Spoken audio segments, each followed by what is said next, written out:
X is the same thing as y. So I want you guys to rewrite this to start with. Y equals 5x minus 7. Now, to find the inverse, here's what we're going to do. Step 1, switch x and y. Like, rewrite this so that it says x equals 5y minus 7. So rewrite it. Step 2, solve for y. Whatever you get is going to be your inverse. So what that means is get y by itself. So add 7 to the other side. So x plus 7 equals 5y. And then divide by 5. So y equals x plus 7 all over 5. Now, as far as notation, that right there is the inverse of f of x. So we could write that as f inverse of x equals x plus 7 over 5. And so just a quick verification here, okay? I want to explain what this means and what we just found. Let's pretend like we plugged in 2 for x, okay? We're going to input 2 to the original function. If I put 2 right here, what is f of 2? If I plug 2 into the original function, what do you get? You get 3, because you'd have 10 minus 7, so you get 3. So what this means is, if I take my inverse function, and if I plug 3 into the inverse function, what should the output become? It should become 2. That's what an inverse does. If you take an inverse function, if you take your output and now plug it in, you should get what your input was. Let's see if that works. So f inverse of 3, so now we're inputting what that output was initially, and let's see if we get 2. So we'd have 3 plus 7, so 10 over 5. We do get 2. That's what an inverse does. It takes your whatever your original outputs were, and if you plug them in, you get what the original input was. Sound good? All right. So a couple things. It says verify f and f inverse that you found are in fact inverses of one another. And here's how you do this. If you're given 2 functions and you want to verify that they're inverses of one another, here's what's going to happen. You have to do both composite functions. Here's what I mean by that. You have to do f composite f inverse, meaning plug the inverse into the original function, and do it the other way. Find f inverse composite f. So if you're going to verify 2 functions are inverses, you have to do both composite functions. Plug the function into the inverse and plug the inverse into the function. And here's what should happen. If they are in fact inverses, when you do your simplification, in both cases, these should simplify to be nothing but x. In the end, everything should cancel except x. If you do the composition and you get something other than x, that means they aren't inverses of one another. So we're going to verify that in this first one. So first, let's do f composite f inverse. So what that means is we're going to take this inverse that we found. Remember, the second one goes into the first one. So take x plus 7 over 5, that inverse that we found, and put that in for x in the original function right here. So it would be 5 parentheses x plus 7 over 5, close parentheses, minus 7. So notice in that original function where the x was, we put x plus 7 over 5 instead. Now let's see what happens. What happens to those 5s that you're multiplying by and then dividing by? They cancel. And then you have x plus 7 minus 7. What happens to the 7s? They cancel. So if you do f composite f inverse, you do in fact get x. But you have to check both. You have to do both compositions. So now let's do f inverse composite f. So let's plug the original function into the inverse function. So in the inverse function, where that x is right there, put in 5x minus 7 instead. So now you're taking the original function, popping it in where that x is right there. So it would be 5x minus 7, and then plus 7 over 5. Notice where that x is right here, I'm putting 5x minus 7. I'm plugging in the original function where that x is. What happens to those 7s? They cancel. What's 5x divided by 5? X. So there's our verification. Check, check, check, check, verify. All right. Next, determine whether the two functions are inverses of one another. We have two options. All right. There's two ways that you can show if two functions are inverses of one another. Anybody know those two ways? Anybody know one way? What could you do? Aaron? Yeah, do exactly what we just did. Do both compositions and see if you get x both times. What's the other way? Yeah.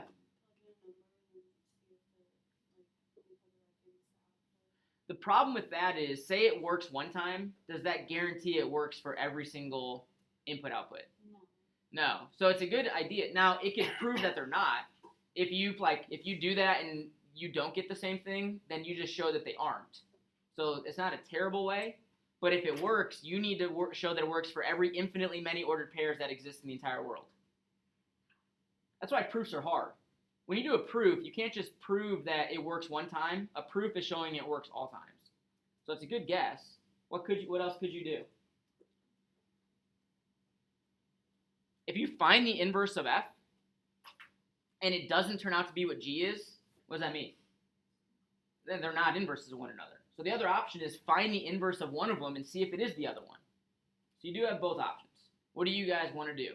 Josie, what do you want to do on this one? We'll do the other on part B. What do you want to do on this? Let's do the composite. All right, let's do composite. That's a great thing because now we're practicing composite functions as well. So let's do, it doesn't matter which one you do first. Let's do f composite g. So we're going to plug the g function into the f function. So we're going to plug 1/3 x plus 2 into the x in the f function. So it'd be 3 parentheses, 1/3 x plus 2, close parentheses, minus 2.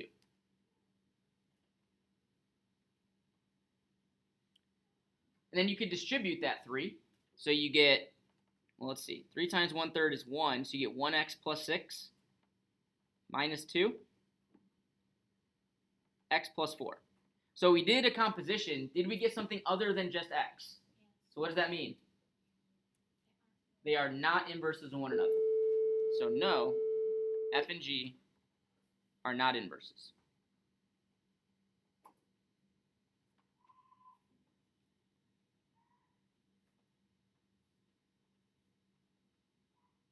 B. Do you guys want to do composites again, or do you want to find the inverse of one and show if it's the other one or not? Let's do it. All right. So if I want to find the inverse, it doesn't matter which one you do. Which one do you guys want to find the inverse of, f or g? G. G. All right. So here's how we find the inverse. You switch x and y, and then solve for y. So right off the bat, we can write this as x equals 12 plus 4y. Switch x and y, and now get y by itself. So subtract 12, and then divide everything by 4. So you get y equals 1/4 x minus 3. Did you get what the other function was? Yes. Yes. Verified.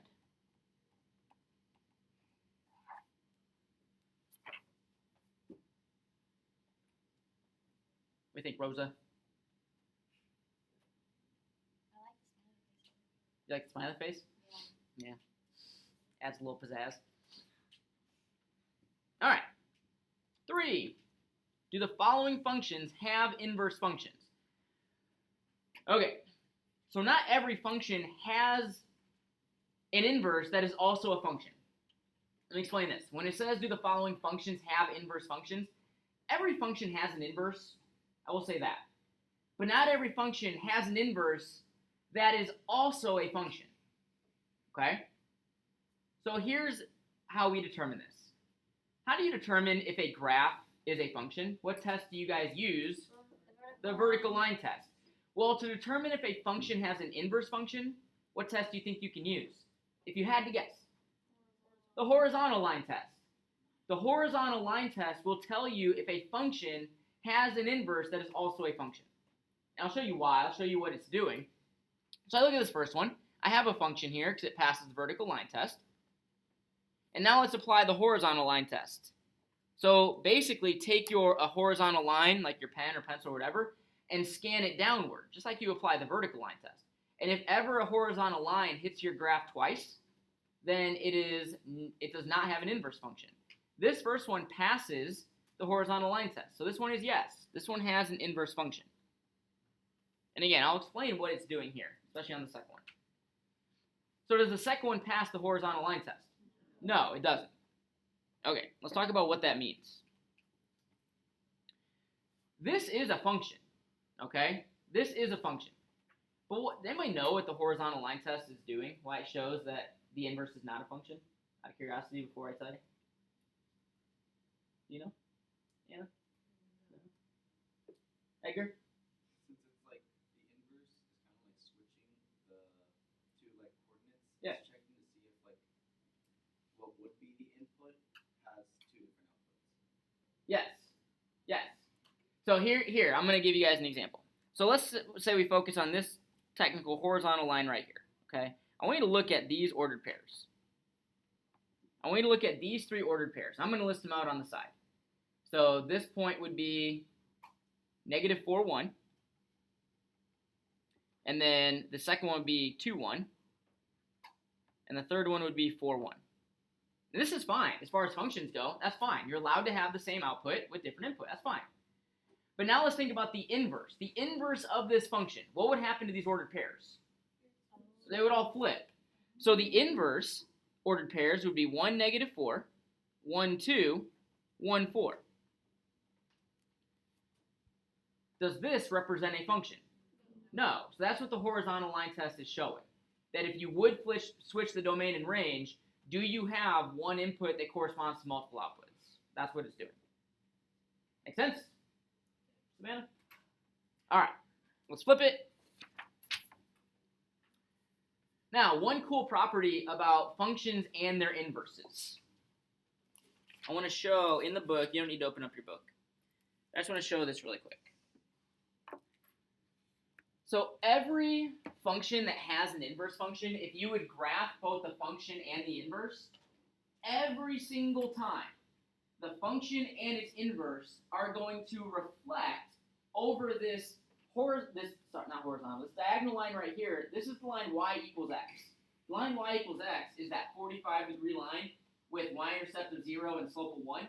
Every single function and its inverse will reflect over that line y equals x. Okay? So if I have this example here, where it says sketch the graph of the inverse function, I want you guys to try it. See if you can reflect that line over the line y equals x. Just do the best you can. See what happens. See how artsy you guys are. Artsy fartsy.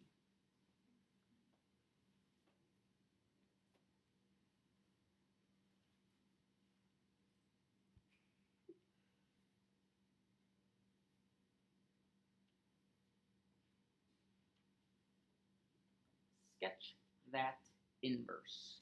Por favor. Andale. You over there? Huh? What is What that? if I just do this across the room? I wouldn't know. Don't do it.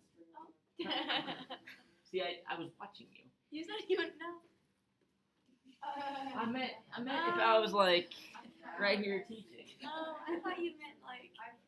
No, I wasn't telling you to do it. Oh, I thought you were No, like. don't do throw it. No, don't Wait, throw it. please. I don't want you to hit someone. Walk up and go get it. It's like the walk. Should cause a concussion.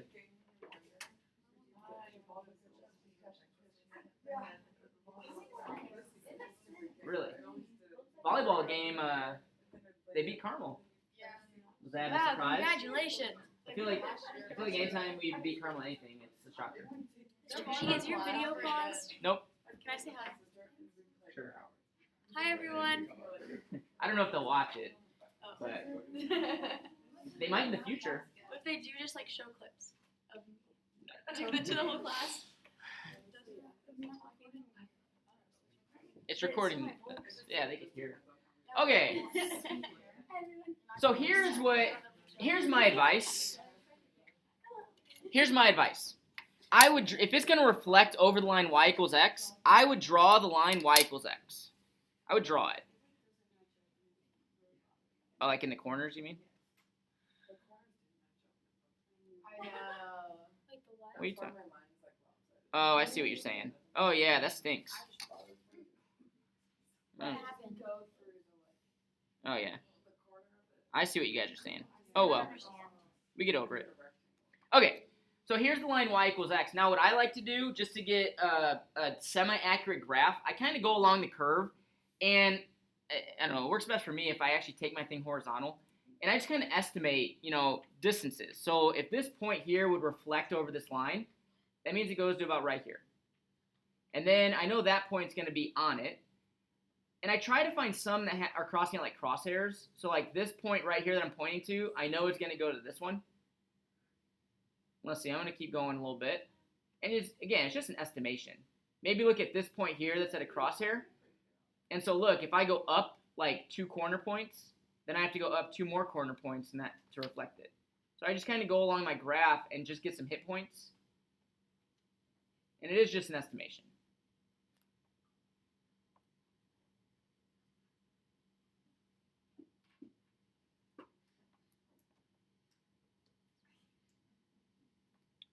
Just keep going. We're graphing stuff.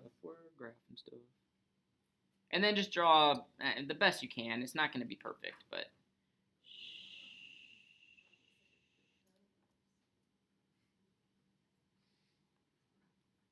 Mine was really booty.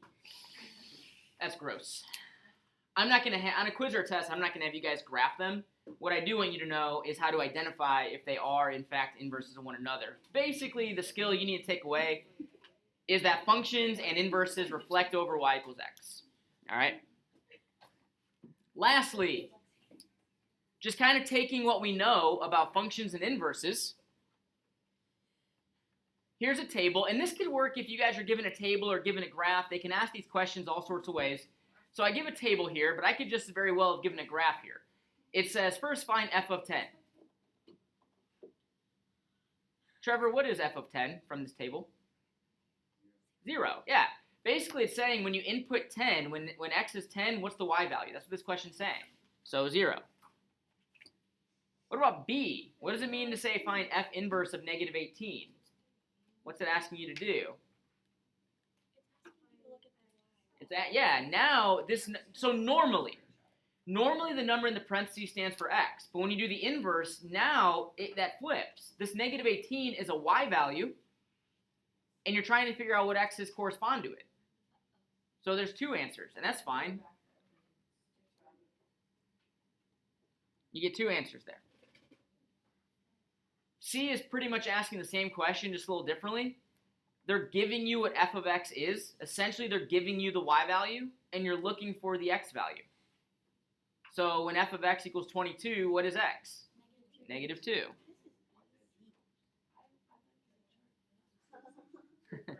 And they could give you a graph and ask those same questions. All right, we are going to, here's my plan. Instead of giving you guys homework tonight, we kind of mentioned this, I mentioned this last time, at least up here. We're going to play a game and just use the homework problems in the game instead of having you guys have homework. So the plan is for you not to have homework tonight. That is so Yeah. scary. If you would like, yeah. I heard in the last class you told Block 2 about me. That you were over. What did I say? Yeah. I think I said that you got into it. Oh yeah, you were like, there's a girl in Block 5 that really got into this. Her name's Rosa, and then you kept working.